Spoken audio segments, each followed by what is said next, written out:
वाला मिल जाता है पी जाते हैं, कोई खिलाने वाला मिल जाता है खा जाते हैं। गिरने वालों को क्यों बदनाम करते हो, गिरने वाले को क्यों बदनाम करते हो, धक्का देने वाले को क्यों भूल जाते हो, धक्का देने वाले को क्यों भूल जाते हो। एक हाथ धक्का देता है, एक हाथ धक्का देता है, शिखर का यात्री खाई में गिरता है, एक हाथ सहारा देता है, एक हाथ सहारा देता है, डूबता हुआ प्राणी भी उबर जाता है। यही तो जिंदगी की कहानी है, यही तो जिंदगी की कहानी है। और इसी को चलते चलते महावीर की गाथा का ये ताना बना है।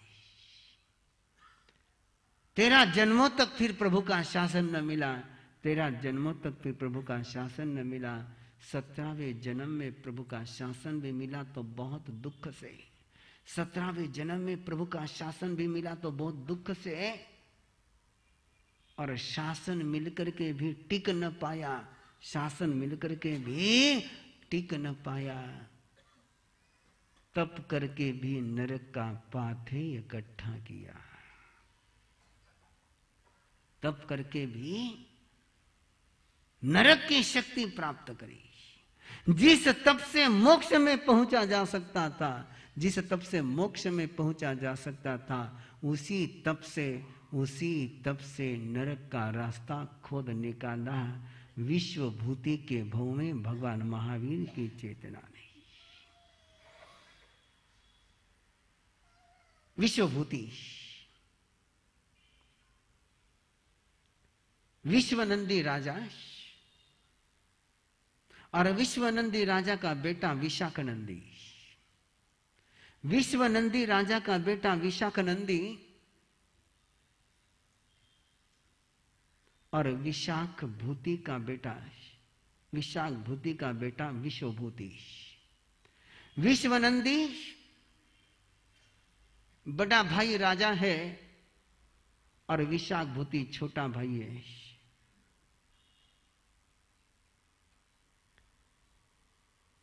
राजा का बेटे का नाम है विशाखनंदी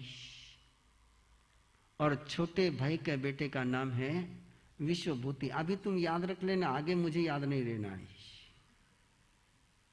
अभी तुम याद रख लेना, आगे मुझे याद नहीं रहना है। नेम डिक्शनरी बहुत कमजोर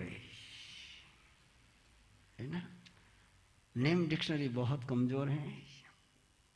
इतना याद रख लेना है कि विश्वभूति भगवान महावीर की चेतना का नाम है। किसका नाम है?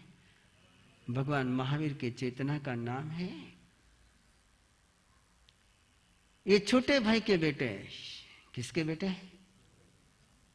प्रभु के दरबार में अहंकार किया, प्रभु के दरबार में अहंकार किया। जहां अहंकार नहीं करना चाहिए वहां अहंकार किया। और उसके बाद कभी भी भगवान महावीर की चेतना बड़ा होकर के जन्मी ही नहीं। मरीचि के भव के बाद, मरीचि के भव के बाद वर्धमान बनने तक भी भगवान महावीर कभी बड़े बेटे बन करके जन्मे ही नहीं, छोटे बन करके ही जन्मे। और ध्यान में रखना, हमारे महाराष्ट्र में कहावत है, नकट हो पण धाकट हो नहीं, है ना। नाक कटा हो जाना लेकिन छोटा नहीं होना है। कि ये तो जो छोटे उनको पता है बड़ों के कितने जुल्म बर्दाश्त करने पड़ते हैं। बड़ों को तो वो अधिकार मिल जाता ना, मैं बड़ा हूं, और छोटों कहीं नहीं बोल सके बेचारे। एक बार प्रभु के दरबार में अहंकार किया, उसके बाद भगवान महावीर की चेतना जहां भी जन्मी, जहां भी जन्मी दुय्यम बन करके जन्मी, पहले क्रमांक पर जन्म हुआ ही नहीं। इसलिए संभल जाना है, इसलिए संभल जाना। सारी दुनिया में अहंकार कर लेना, लेकिन धर्म के दरबार में कभी अहंकार मत करना। सब जगह अपने गर्दन को आकड़ना है, आकड़ लेना, लेकिन गुरु भगवान और धर्म के सामने कभी आकड़ना मत। यहाँ की अकड़न जन्म जन्म को जकड़ जाती है, यहाँ की अकड़न जन्म जन्म को जकड़ जाती है, यहाँ नहीं अकड़े तो जन्म जन्म की जकड़ छूट जाती है। विश्वभूति भगवान महावीर का जीव पराक्रमी है, सुंदर है, शूर है, वीर है। विश्वभूति को देख करके कई बार राजा के मन में आता है, विशाख भूति जो राजा था उसके मन में कई बार आता है, काश काश काश विश्वभूति मेरा बेटा होता है, ये मेरा भतीजा है, काश ये मेरा बेटा होता तो राज्य का सौभाग्य होता है। मेरा बेटा सत्ता के सिंहासन पर बैठेगा, मेरा बेटा सत्ता के सिंहासन पर बैठेगा, लेकिन सत्ता के सिंहासन पर बैठने की योग्यता उसकी ये बाप कबूल करता है। विशाखानंदी और विशाखानंदी के सामने भी उसके पिता कई बार बोल जाते हैं, विशाखानंदी के सामने भी कई बार उसके पिता बोल जाते हैं, अरे जरा विश्वभूति को देख करके सीख कि कैसे जीना चाहिए। और जब पिता के मुंह से विश्वभूति की ऐसी प्रशंसा सुनता तो विशाखानंदी अंदर के अंदर जल करके राख हो जाता है, कर कुछ नहीं सकता था। न कभी वो कोई युद्ध का सराव करता, न कसरत करता, कुछ नहीं करता। विश्वभूति पराक्रमी था, निरंतर प्रयास करता था शौर्य को जगाने के लिए, समर्थ बनने के लिए, शौर्य को जगाने के लिए, समर्थ बनने के लिए निरंतर वो सराव करता था, निरंतर वो अभ्यास करता था, पसीना बहाता था। और विशाखानंदी अपने दोस्तों के साथ वहां पहुंचता, विशाखानंदी अपने दोस्तों के साथ वहां पहुंचता जहां विश्वभूति पसीना बहा रहा था, जहां विश्वभूति पसीना बहाता था, और एक वाक्य बोल के जाता, आखिर में तो चाकरी करने के लिए शरीर को बनाना ही पड़ेगा ना इसको। मुझे क्या जरूरत है पसीना बहाने की, मुझे क्या जरूरत है पसीना बहाने की, सत्ता का सिंहासन तो मेरा ही है, पसीना ये चाहे जितना बहा ले, पसीना चाहे जितना बहा ले, हुकुम मेरा ही इसको सुनना है। बन जा तू कितना ही शक्तिशाली, बन जा तू कितना ही शक्तिशाली, हुकुम तो मेरा ही चलना है। सुनता विश्वभूति मन में तिल मिला जाता है कि क्या ये दुनिया का न्याय है, बड़े बाप का बेटा है तो राज पर बैठेगा, चाहे योग्यता हो या न हो। जाकर के कहता माँ से कि माँ ये कैसा राज है, एक ऐसी नीति है, एक ऐसा राज है, एक ऐसी नीति है, काबिल तो मैं हूँ और मुझे उसका हुक्म सुनना पड़ेगा जिसमें एक दौड़ी की अक्ल नहीं है। और माँ कहती विश्वभूति से, अरे समर्थ का काम है कमजोर को संभालना, कमजोर को ढोने के लिए तो समर्थ के कंधे हुआ करते हैं, तेरा सौभाग्य है कि तेरे कंधों पर तुझे तेरे भाई को बैठाना है। सुनकर के माँ की बात विश्वभूति फिर संभल जाता, वो विशाखानंदी की बात को अनसुना कर जाता है। लेकिन बात तो कानों में पहुंच ही जाती थी, और कानों में पहुंची हुई बात मन के अंदर कहीं न कहीं जाकर के बैठ ही जाती थी। दोनों की शादियां हुई, दोनों का रानी परिवार बना, और राज्य का एक उद्यान था, पुष्पकरंडक उद्यान था। पुष्पकरंडक उद्यान का एक नियम था कि यदि एक राज परिवार अंदर है तो दूसरा राज परिवार अंदर नहीं जा सकता था। विश्वभूति उस उद्यान में था, विश्वभूति उस उद्यान में था, अपने रानी परिवार के साथ, अपने दासियों के साथ मस्ती में था, मस्ती कर रहा था, मस्ती में था, मस्ती कर रहा था। और विशाखानंदी की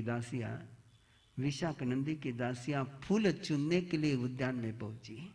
विशाखानंदी की दासियां फूल चुनने के लिए उद्यान में पहुंची। विशाखानंदी की दासियां फूल चुनने के लिए उद्यान में पहुंची। देखा विश्वभूति की रानियां मजा ले रही है और उनके साथ उनकी दासियां भी मजा ले रही है।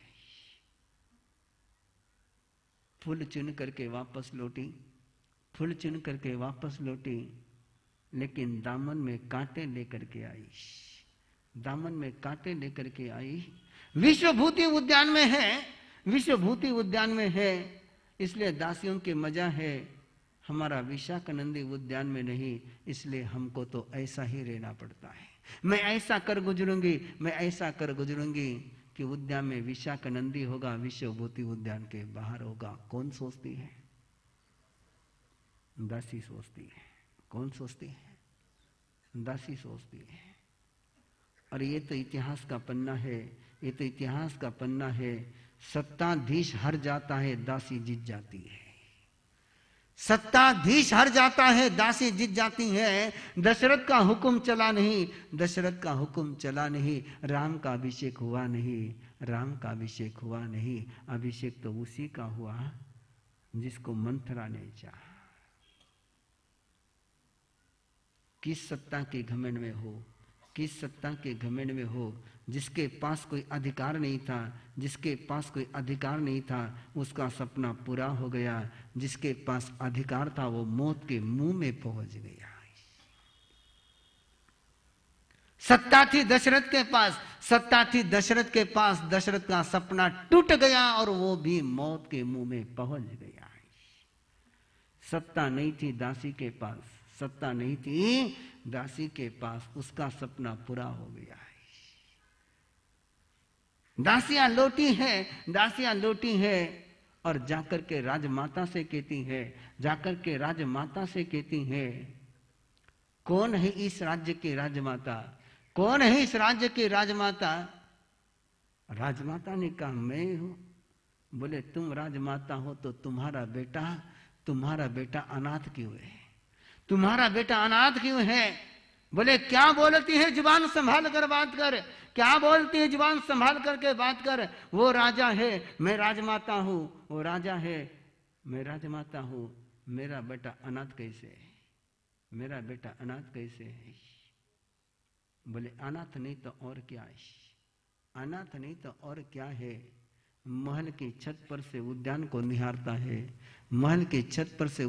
निहारता है। उद्यान का मजा तो विश्वभूति लौटता है। कैसी तुम माँ हो, तुम्हारा बेटा तो ताकते ही रह जाता है और राज्य का सारा सुख विश्वभूति ही भोगता है। लग गई आग, जाकर के बैठ गई कोप भवन में। और मेरी आपको सलाह है, आप भी अपने बंगले में एक कोप भवन बना करके रख दो। और कुछ नहीं हो तो चल जाएगा काम, लेकिन घर में एक कोप भवन बहुत जरूरी है। म्युनिसिपैलिटी भी जब तक टॉयलेट बाथरूम नहीं होता है, किसी बिल्डिंग को एनओसी नहीं देती है। बराबर है? हा? अरे तन की गंदगी निकालने के लिए टॉयलेट बाथरूम लगते हैं, और मन की गंदगी को निकालने के लिए कोप भवन लगता है। और जब टॉयलेट बाथरूम की व्यवस्था नहीं हो तो लोग कहीं पर भी गंदगी कर जाते हैं। राजमाता जाकर के कोप भवन में बैठी, और कोप भवन की सीधी हॉटलाइन सिंहासन के साथ थी। राजा दरबार में थे, खबर पहुंची कि रानी कोप भवन में है। कोप भवन में है। इसलिए मैं आपसे कहता हूं कि घर में कोप भवन रखो, कि पता तो चले कि कौन बीमार है। वो बीमार होकर के पूरे घर में घूमता है, वो बीमार होकर के पूरे घर में घूमता है और पूरे घर को अपनी बीमारी के वाइब्रेशन से वाइब्रेट करता ही रहता है। बीमार पड़ गया, कोप भवन में जाकर के बैठ जा, तेरा इलाज हो जाएगा। कोप भवन में जाकर के बैठ जा, तेरा इलाज हो जाएगा। और ध्यान में रखना, कोप भवन बनाओ तो एक नियम पक्का रखना कि कोप भवन में कोई जाकर के बैठा तो 48 मिनट के अंदर उसको संभाल लेना। 48 मिनट के बाद संभालने जाओगे, 48 मिनट के बाद संभालने जाओगे तो कैंसर तीसरी स्टेज पर पहुंचा हुआ रहेगा। कैंसर है तीसरी स्टेज पर पहुंचा हुआ रहेगा। पहली स्टेज का कैंसर तो इलाज किया जा सकता है, तीसरी स्टेज पर पहुंचे हुए कैंसर का इलाज बहुत मुश्किल है।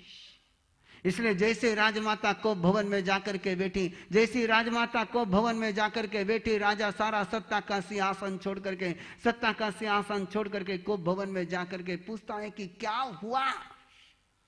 बोले क्या होना बाकी रहा है। नारी, नारी तेरा नाम टेढ़ी चाल, नारी तेरा नाम टेढ़ी चाल, तू यदि सीधी चलती तो दुनिया में कभी कोई महाभारत नहीं होता है। सीधा बोलती तो काम हो जाता, लेकिन टेढ़ी चाल चले बिना नारी को खाया हुआ नहीं पछता है। माफ कर जो काले गोत्री ना होने मरे नहीं तो कहेंगे कि महाराज रात को क्या बोल रहे थे। सीधा पूछो, सीधा जवाब कभी नहीं आएगा। पेट दुखेगा और माथा कूटेगी, नारी की पहचान है। दुखेगा पेट, कूटेगी माथा है। और जो भी ऐसा करते हैं, जो भी ऐसा करते हैं, वो चोला चाहे पुरुष का हो, वे भी वही। पेट दुखे पेट को हो, पेट दुखे पेट को हो, माथा दुखे माथा को हो। पेट दुखे माथा कूटो, इलाज होगा नहीं। तुम चाहे जितने रोए चले जाओ, काम होगा नहीं। ये तो आपका अनुभव है, ये तो आपका अनुभव है। आपको तो रोज ऐसे पेशेंट संभालने पड़ते हैं। मैं तो केवल देखता हूं इन पेशेंट को। तो संभालो, संभालो कि नहीं संभालो। आज तक आपका अनुभव क्या है कि पेट दुखा उस समय कभी इन्होंने पेट दुखता कहां किया है? नहीं, संभाल ही नहीं उठता है। इनको कुछ चाहिए तो ये नहीं कहेंगे कि ये मुझे चाहिए। मैं ओरा घरे गई थी, ओरा घरे ईसो ईसो थो,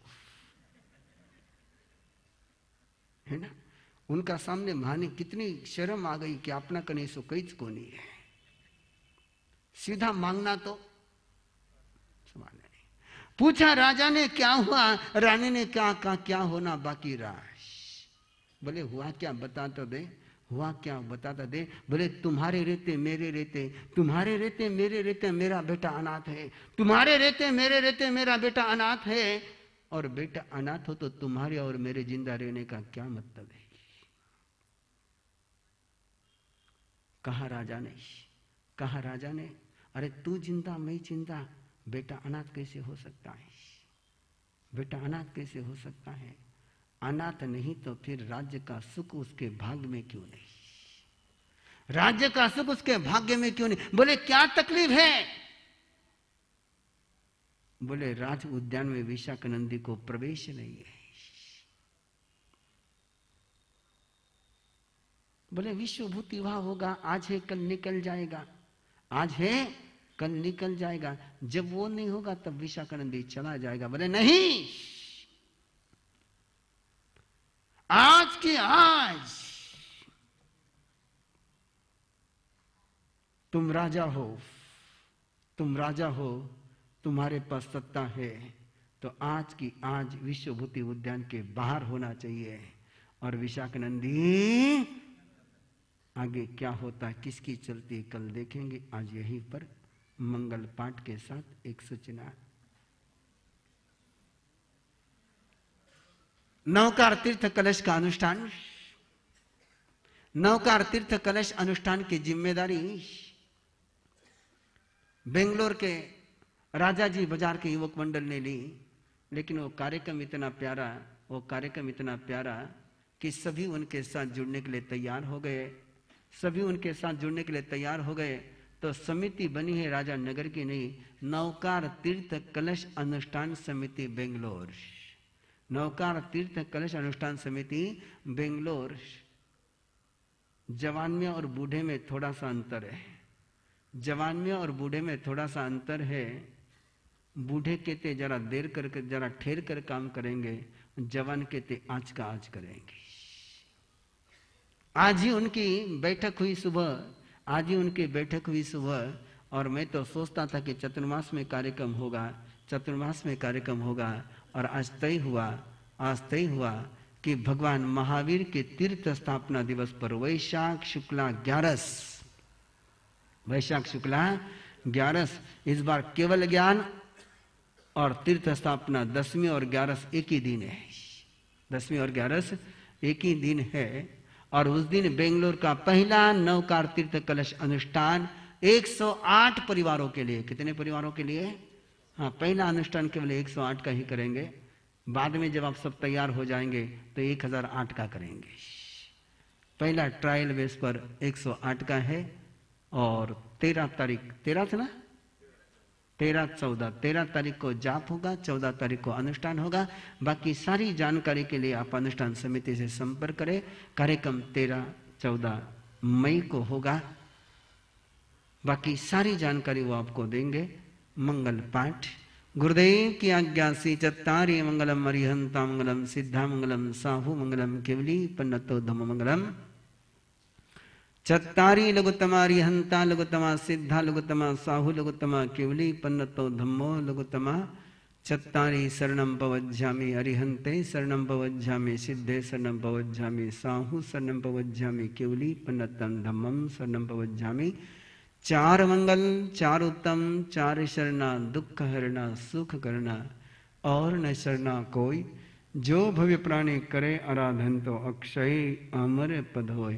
अंगुष्ठे अमृतवसे लंबित नाभन श्री गुरु गौतम सुमरिये मनवान। भावे भावना भावे दीजे भावे धर्मारा दिए पावे पद निर्वाण। भगवान महावीर स्वामी की, आचार्य भगवान से आनंद ऋषि जी महाराज साहब की, कर्नाटक के श्री घोर तपस्वीराज पूज्य श्री गणेश लाल जी महाराज साहब की, आचार्य श्री शिवमुनि जी महाराज साहब की, श्रमण सूर्य श्री मरधर के श्री मिश्री लाल जी महाराज साहब की, युवाचार्य श्री मधुकर मुनि जी महाराज साहब की, जिन शासन देव की। बोलिए उपाध्याय प्रवर।